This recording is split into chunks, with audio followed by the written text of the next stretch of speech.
Hello and welcome to another episode of B-Movie Enema, the series. I'm your B-Movie proctologist, Jeff Arbuckle, and with me as always is my partner in all this butt business, Nurse Disembody. Nurse, how's it going? You know what, Jeff? I'm not doing too bad. How about you?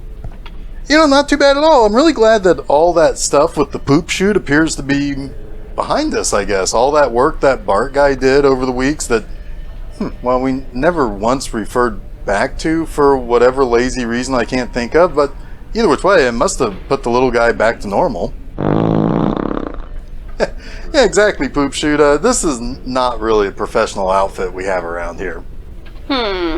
Okay. What do you have there? Is that the mail?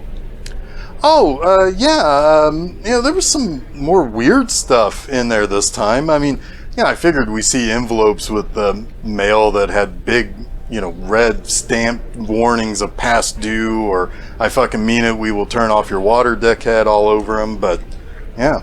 Yeah. But these, I don't know, these kind of look like, invitations or something. Ooh, maybe for like a party or something? I don't know, maybe. Maybe we're getting invited to a wedding. That would be fun. We can get dressed up and dance, eat cake. Ooh, maybe we can get everyone else to do the electric slide or something. I would rather do the shimmy slide. Oh God, no. Say, why don't we ever get invited to weddings and stuff? Well, if I'm being honest, you're a cartoon and I'm, I'm not really sure. That's kind of sad. Well, anyways, let's see what we're being invited to. Yeah, no time like the present, huh?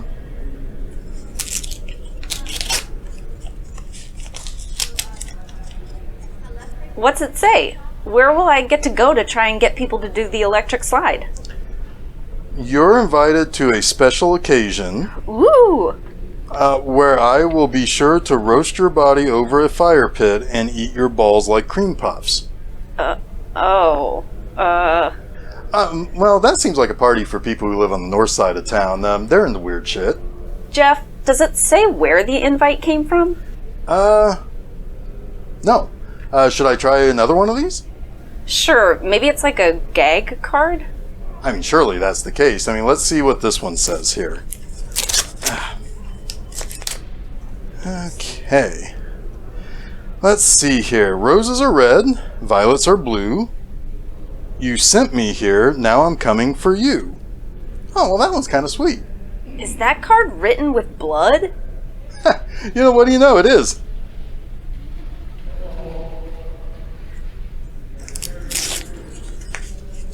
This is starting to get a little weird, Jeff. I don't like it. This one just says, eat shit, you asshole. Yikes. Did you do that thing where you called a bunch of people in the comments section Nazi prick fuckwads again?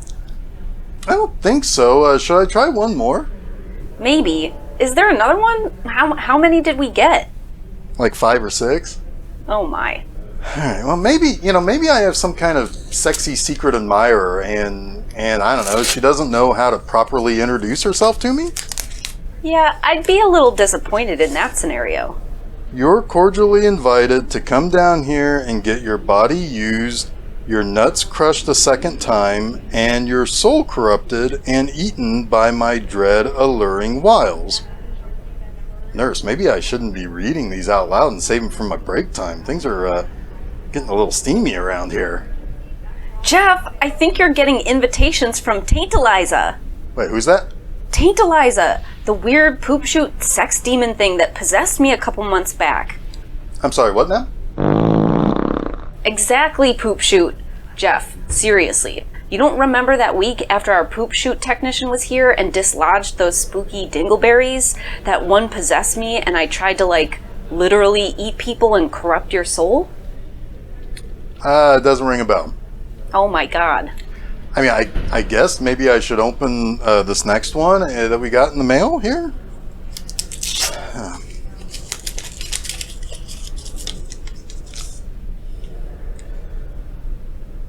By now you have likely been told by the lady thing I possessed when I escaped your poop chute that it is indeed I, the dread, alluring, and all-powerful Tantaliza, that sent these invites.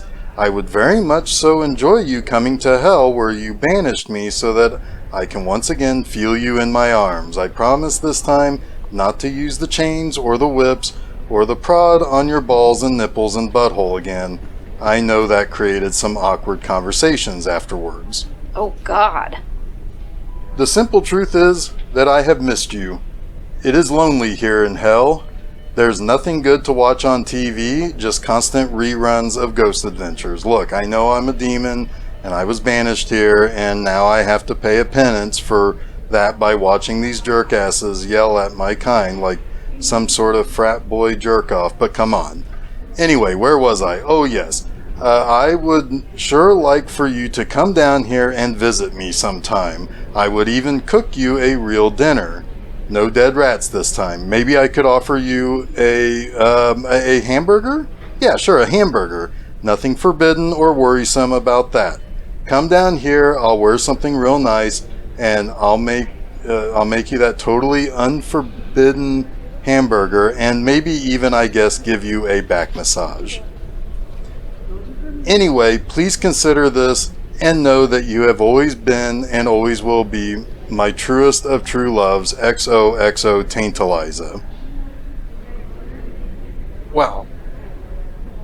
Wow, okay, well. P.S. Sorry for the one demanding you eat shit and calling you an asshole. I wrote that on a bad day.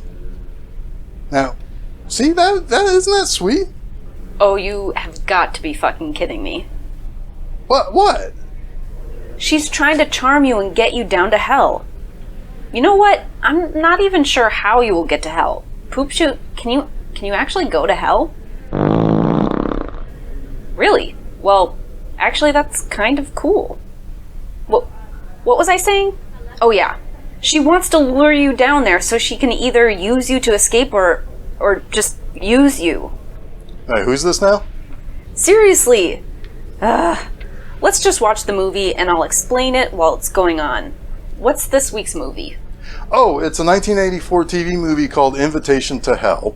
Of course. Anyway, it's directed by none other than Wes Craven and stars some interesting folks like Robert Urich, Susan Lucci, and Joanna Cassidy, but we'll dig more into that later after we watch some of this movie. Okay, so repeat back to me what I said.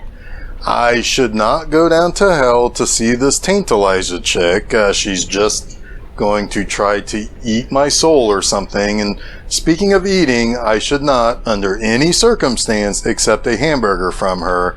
I don't know, it's like forbidden beef or some such shit. Great. But, I mean, she seems like she's really lonely. Maybe she's different now, or she's trying to find a new life. Maybe she's making actual hamburgers. Oh, for fuck's sake. What? I can make you hamburgers tonight in our kitchen. What if I wanted steakums? Whatever you want. Just don't go to hell and mess around with Tantaliza. I'll think about it. Ugh. You know what I like, dear viewers? A movie that knows exactly how to hook you from the very beginning. You've got Susan Lucci just hanging out, and she gets run over by a car. She pops herself back up and fries that idiot driver right inside his car like it's a microwave. It's pretty obvious she's a bad guy, right? No one with hair like that could possibly not be some sort of she-demon. Yeah, and I like that this guy is being brought to this high-tech computer company to help put some sensors or something into his suit because NASA is sending astronauts to freaking Venus. Forget about Mars. It's time to go to Venus. And speaking of Mars, they should, send that Billy Ferris kid to Mars for busting up the sun's video game. What a little turd. Yeah, no doubt. But this movie is full of recognizable people. However, let's start with this movie's director. It's just some dude named Wes Craven.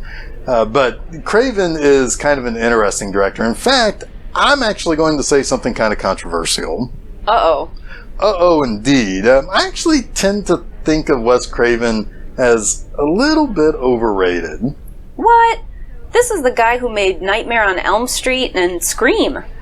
This is true. I mean, and he definitely made some really good movies, like those two, The Last House on the Left, and The Hills Have Eyes. Hell, I even quite like his Swamp Thing and Deadly Friend. But here's the thing. Several all-time great directors or producers tend to have some kind of unifying set of tropes or, I don't know, recognizable patterns that they use or ways that they shoot films and so forth. And I don't really see that in Craven's work.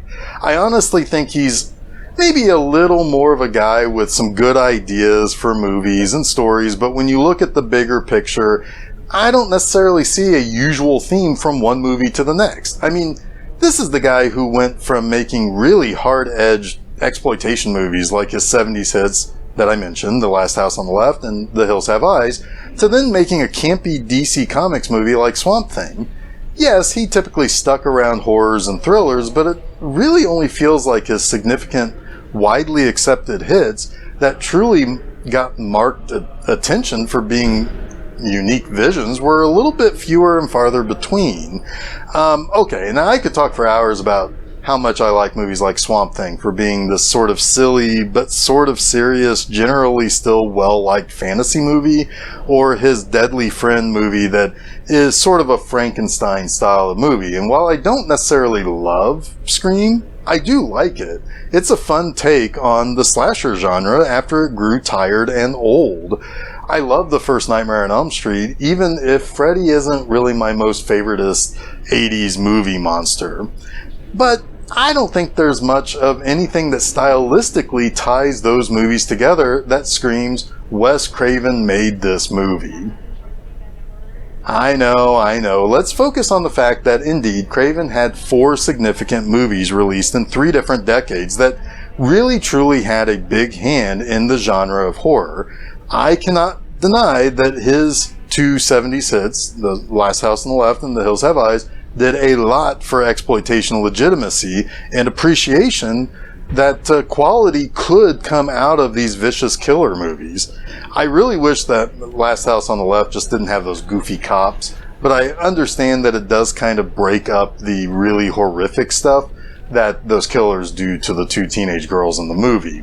The Hills Have Eyes really has this interesting social political class concept that it plays with that I'm not really sure if it was baked into the script from the onset or if it just kind of worked out that way. But there's a really interesting take that you can have with this kind of all-American middle-class family intruding on these poor and kind of uneducated barbarians and the trouble it causes for both sides. There's definitely something interesting in that film that can spark a lot of conversation about the effectiveness within the movie. Now, naturally, the 80s were pretty much the 3rd or 4th wave, depending on how you count it, of the horror monster. And one of the biggest of that era was indeed Freddy Krueger. Yes, A Nightmare on Elm Street garnered a lot of praise, even from the most hardened critics. The way that nightmares were used, the way that the hero girl is able to kind of use her strength and conviction and smarts to figure out how to defeat the monster is simply fantastic. It isn't just a terrifically made movie, it's a very scary movie too. Craven probably gets the most credit for that movie out of anything on his resume because of how he crafted that whole thing in creating Freddy from fears that he had as a child. But then the concept of being attacked when we're at our most vulnerable is some pretty grade A stuff. Then, of course, there's Scream, and I already kind of mentioned the Scream, kind of reinvigorated the slasher genre and horror that at a time when it was at its weakest. And I can bemoan separately how Scream kind of created a pretty bad new wave of horror in the late 90s and 2000s that paled in comparison to anything else I cut my teeth on as a kid, but it's really not Scream's fault. Granted, a lot of my issues with that came from Scream's success. That was due to Kevin Williamson's style characters and dialogue, but that's not Craven's fault at all. What I will say is that Scream kept what I call the quote-unquote fun horror alive so that it could still introduce the older stuff to new audiences. Okay, nurse, you're going to the store to check to see if they have steakums, right? I guess.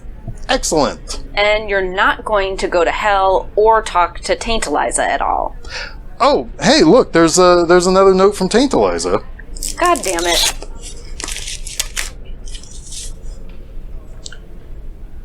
Oh, this one just asks if I ever played a sport and that hell has a pretty sweet gym. Oh, and it also looks like she sent a picture of herself in what appears to be lingerie made out of human skin. I cannot say I'm not intrigued by this. Hey, Jeff. What's up? What do you think the rules are here with this Satan Club? Hey, what do you mean? You pay your dues, you use the pool, you probably get a locker assigned to you. They probably have aggressive personal trainers trying to get you to pay more for someone to count your push-ups or something. That's not what I mean. I mean, people go in and get into that special hot springs room and they come out, what? The kids turn into creepy little fuckers. Women apparently get horny. Men just talk about work all the time. What gives here? You know, that beats me, but you do have a good point. You go to purify yourself in the waters of Lake Minnetonka, and what? Are you turned into a demon? Are you replaced by a demon? Can you be saved? At what point do you become demon adjacent so that you can survive what appears to be, and what we later learn, is a really hot room? See? Questions. So many questions. Yeah, and I don't know the answers to any of this stuff, but I can tell you more about some of the really recognizable faces in this movie.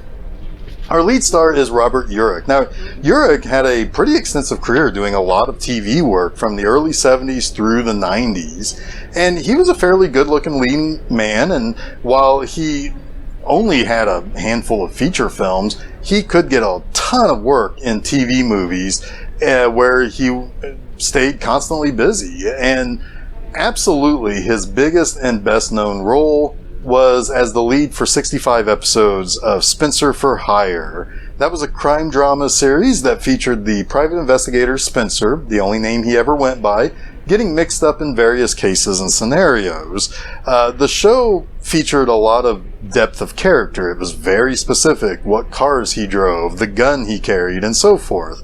And I'm sorry, nurse, but I gotta do it. Another famous actor who spun out of Spencer for Hire was none other than Avery Brooks, who played Hawk, an enforcer and someone who ends up working alongside Spencer. Brooks, of course, would go on to be Captain Benjamin Sisko on Star Trek Deep Space Nine.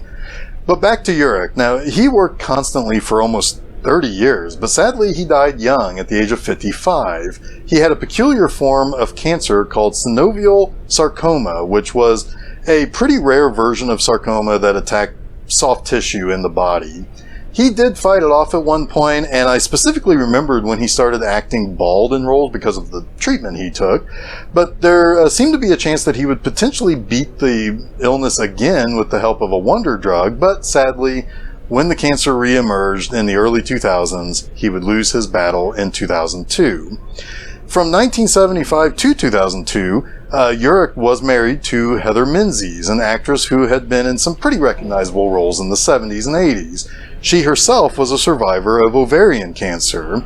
She would later pass away in 2017. However, throughout their struggles with the deadly diseases, they became huge fundraisers for cancer research. Both Urich and Menzies Urich would go on to still be fondly remembered for their contributions and advocacy in the fight against sarcoma. Now, there are some really lovely stories about the couple's work in the 90s and beyond.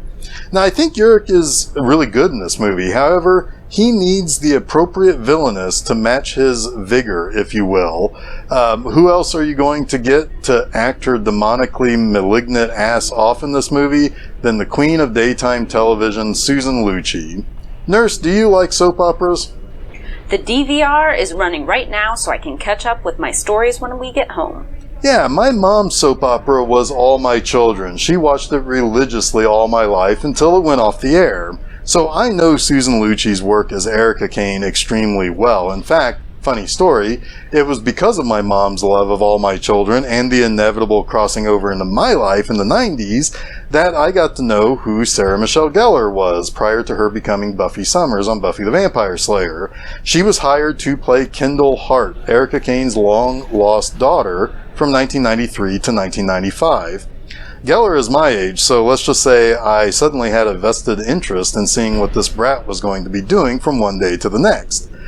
But anyway, Susan Lucci joined the cast of All My Children in 1970 when she was just 23 years old, but it would be a life-defining role for her as she ended up appearing in 1,560 episodes, more than anyone else on the series. Now, there are two things that I remember most about Susan Lucci during that time. The first was that she was nominated year after year after year after year for a Daytime Emmy Award and never won until finally breaking through in 1999. She was the leading star in one of the most popular series in daytime television history. She was basically the Meryl Streep of soap operas. The other thing was, why wasn't she in movies? Well, for one, soap operas take up a lot of your time. You are pretty much on every day. You get time off for babies, and that's it, I guess. But yeah, if you go make a movie and you're a lead star in a soap, you're probably going to be replaced, or you're going to have to work your way back into your own show. Susan Lucci is a good-looking lady. In fact, I say that she's perfect for a role like this as an uptown kind of seductress type. She could have easily been in more movies. Now, she did some work in TV movies, much like Urich, but I think she would basically always be preceded by her best-known role. However, you gotta say, I think she way more than succeeded by becoming Erica Kane. In her Emmy speech, when people finally stopped applauding her long-sought win, she did mention that being cast for All My Children was seeing past her ethnicity as an Italian woman with darker features. Obviously, that probably did stand in her way for roles and other opportunities when she was younger. I'm sure when she was trying to get started, she was being turned down for roles that ultimately went to blonde-haired, blue-eyed, taller, and more voluptuous actresses in the late 60s.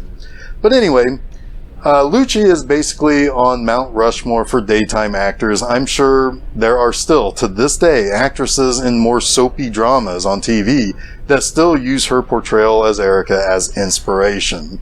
And speaking of inspiration, Nurse, are you ready to get back to this insane conclusion of this movie? More than anything. Okie dokie, so let's get to it. Let's finally accept that invitation to hell and figure out just what in tarnation is going on behind those super hot metal doors that Susan Lucci is always guiding people into. In the grand battle of good versus evil, all it takes is for one guy to convince his wife and 2 kids to leave hell in order to undo everything Lady Satan planned for until, well, she literally explodes. Who knew it was so easy? I know, right? Anyway, before we start wrapping things up, let me just say the names of a few other pretty popular actors who appeared in this movie as well. Now, playing Robert Urich's buddy, who I guess got him the job at this super hi-fi tech place that also is somehow connected to supernatural devil shit, is Joe Rigobudo. He would be best known for being one of the regular cast members of the hit 80s and 90s series Murphy Brown, starring Candice Bergen. Rigobudo appeared in a ton of movies and TV, including critical successes like Missing, and box office hits like the Arnold Schwarzenegger action flick Raw Deal and the fantasy The Sword and the Sorcerer. Being mostly a TV guy, you can imagine that he appeared as a guest on pretty much every popular show from the mid-80s and beyond. Playing his wife is the Academy Award nominated actress Patty McCormick. McCormick is best known for playing Rhonda Penmark in The Bad Seed as a child actress, which got her that Oscar nomination. In the 90s, she appeared in a similarly well-appreciated thriller where she plays the titular mommy. If you want to know more about that movie, head on over to B-Movie Enema's website and read all about it there. McCormick has pretty much worked consistently for nearly 70 years. The boss at the tech company that Rigobudo and Urich worked at is played by Kevin McCarthy, who only really appears in a couple of scenes. McCarthy lived until his mid-90s before passing away in 2010, but he was in a ton of movies and TV shows. He, too, was an Academy Award nominee in the 50s for his very first on-screen performance as Biff in Death of a Salesman. However, there are probably two movies you recognize him best in. First, 1989's UHF as villainous TV station owner R.J. Fletcher, opposite Weird Al Yankovic. However, second is the movie that would forever follow him as Dr. Miles Bennett in the original film version of Invasion of the Body Snatchers in 1956. He's so well known for that movie that he appeared in a cameo role as a character running around and trying to warn people, saying things like they are already here in the 1978 remake by Philip Kaufman. Now, you know, Nurse, the little Easter egg story about that is that it's still Dr. Bennett that's still running from the end of the original one, trying to warn against the invasion. What do you think about that? Cool beans. There you go. So, Urich's wife in the movie is played by Joanna Cassidy. Now, Cassidy got started early on in her career on TV in a 1973 Smokey Bear PSA commercial. She did get a small part in Stay Hungry, which was about bodybuilders, that also starred Schwarzenegger along with Jeff Bridges and Sally Field, also directed by Monkees co-creator Bob Rafelson. Probably her best known performance was as Zora, the replicant who did erotic fake snake dances in Ridley Scott's Blade Runner. She wore a clear plastic jacket and got shot in the back by Harrison Ford while trying to escape. But in the 2000s, she appeared in 2 episodes of Star Trek Enterprise as mother to Vulcan crew member T'Pol. She even had a recurring role on Boston Legal alongside William Shatner. Urich and Cassidy had 2 kids in the movie. The first is Barrett Oliver, who plays Little Robert Winslow. He appeared in a handful of movies, including The Neverending Story and Cocoon, and he also appeared on some TV shows before retiring and taking on a career as a photographer. The daughter in the movie, Chrissy, was played by Soleil Moon Frye, best known to everyone in my generation as Punky Brewster. But as a teen, she sadly suffered from gigantomastia, which required a pretty significant breast reduction procedure before she was even 16 years old. God, that had to be kind of rough to deal with at that age. Yeah, no doubt. In 2000, she joined the cast of Sabrina the Teenage Witch, starring Melissa Joan Hart, for a grand total of 66 episodes. The pair would go on to reunite for a fun little ad campaign with Gain laundry detergent. Finally, there are 2 other actors who have appeared in at least one other Wes Craven film. The first is Virginia Vincent, who plays Urich's first secretary, Grace. The other is the much-beloved character actor Michael Berryman, who also appears in this movie. Now, both Vincent and Berryman were in The Hills Have Eyes together. All right, Nurse, care to give the folks at home your final thoughts on Invitation to Hell? Sure thing. This is about as 80s as the 80s could get. Geez, the hair, the intro music, the clothes, the suburban neighborhood that looks like the same neighborhood used in every Spielberg film and TV movie. Also, it's so very, very brown. Those houses look like piles of wet mud, just so moist and brown. Like Jeff said, it's a good thing they don't beat around the bush with Jessica Jones being a devil woman. Look at that hair of hers. It gets the shape from all those juicy secrets she's got about people and their souls. You don't get volume like that without having everyone's deepest desires and secrets stashed away up there. God, and if I was this Matt guy, I'd probably get the point real freaking fast that this club is a pretty spooky place. They just want him to join the club. Is anyone on the planet that much into getting into a health club that they would let people talk to them like devil-possessed and cult-controlled crazy people? I think I would catch on real fast. It's not every day that you see a spacesuit made to be worn on Venus that can detect non-human life, able to go into a literal pit of hell and then defeat Satan herself.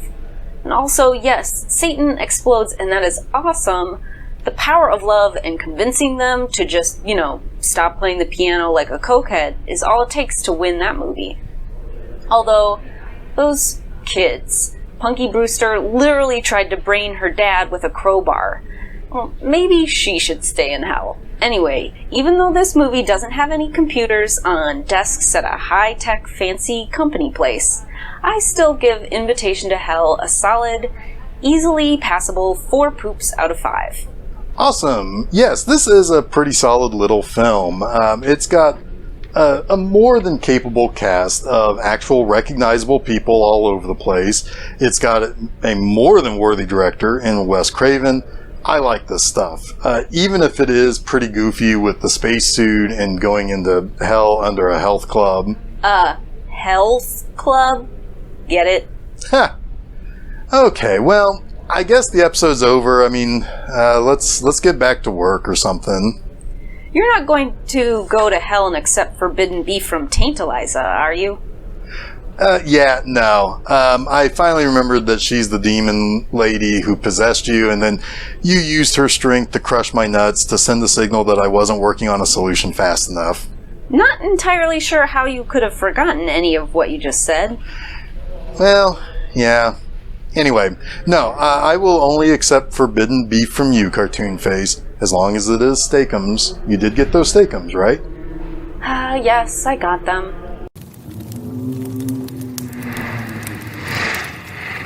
Damn you, cartoon-faced disembody! You have stolen the only true love I've ever had by lying to him about forbidden beef. I have no forbidden beef. I will get you, cartoon-faced disembody. You will never escape from my wrath.